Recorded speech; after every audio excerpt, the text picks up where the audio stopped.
आजादी के 75 साल 75 मशाल। आजादी की 75वीं वर्षगांठ के मौके पर आज बात करेंगे उस वीरांगना की जिसने मातृभूमि की खातिर डॉक्टर का कोट उतार कर आजाद हिंद फौज की कैप्टन की टोपी पहन ली।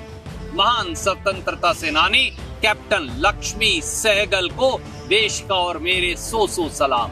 कैप्टन लक्ष्मी सहगल ने स्वतंत्रता और सेवा भाव का पहला पाठ अपनी मां अम्मू स्वामीनाथन से सीखा था, जो केरल की कांग्रेस की सक्रिय सदस्य थी। उनसे पहले परिवार सामाजिक धार्मिक रूढ़ियों में जकड़ा हुआ था।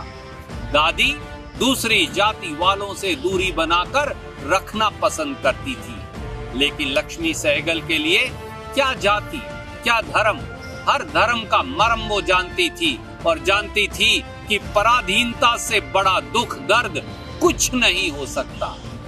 बचपन में ही उन्होंने तय कर लिया था कि भले ही उन्हें अपनी पहली सांस पराधीन भारत में लेनी पड़े, लेकिन वो अपनी आखिरी सांस स्वतंत्र भारत में लेंगी।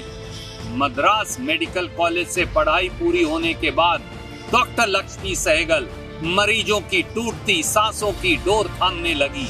उनकी ख्याति अंग्रेजी कैंप तक पहुंची और उनके सामने ब्रिटिश आर्मी का हिस्सा बनने का प्रस्ताव रखा गया। अच्छे पद और पैसे का लालच दिया गया, लेकिन डॉक्टर लक्ष्मी सहगल को उस सेना का साथ मंजूर नहीं था जो कल बल छल से उनके देश पर कब्जा किए हुए थे। डॉक्टर लक्ष्मी सहगल भारत से सिंगापुर चली आई और यहाँ उनकी मुलाकात हुई नेताजी सुभाष चंद्र बोस से। दूसरे विश्व युद्ध के उस दौर में नेताजी सुभाष चंद्र बोस अपनी आजाद हिंद फौज के जरिए अंग्रेजों के खिलाफ एक निर्णायक जंग खोले हुए थे। उन्हें तलाश थी उन वीरांगनाओं की जो देश के खातिर हर हद पार करने की कुवत रखती है। डॉक्टर लक्ष्मी सहगल नेताजी की उम्मीदों पर पूरी तरह खरी उतरी और यहीं पर उनका नया अवतार हुआ, डॉक्टर लक्ष्मी सहगल से कैप्टन लक्ष्मी सहगल।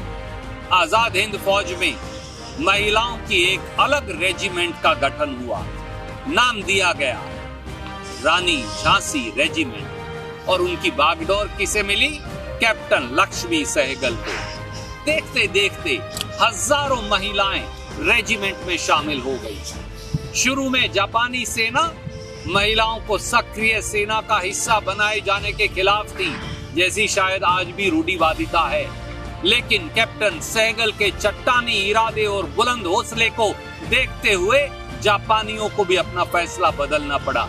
कैप्टन सहगल के नेतृत्व में आजाद हिंद फौज की ये ब्रिगेड उस समय के बर्मा और आज के म्यांमार में अंग्रेजों के खिलाफ डटकर लड़ी।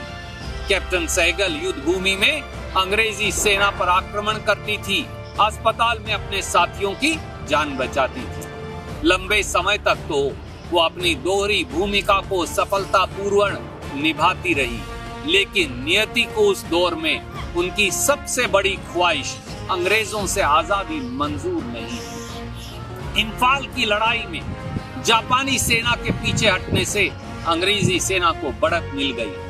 रानी झांसी रेजिमेंट को भंग करने का फैसला लिया गया।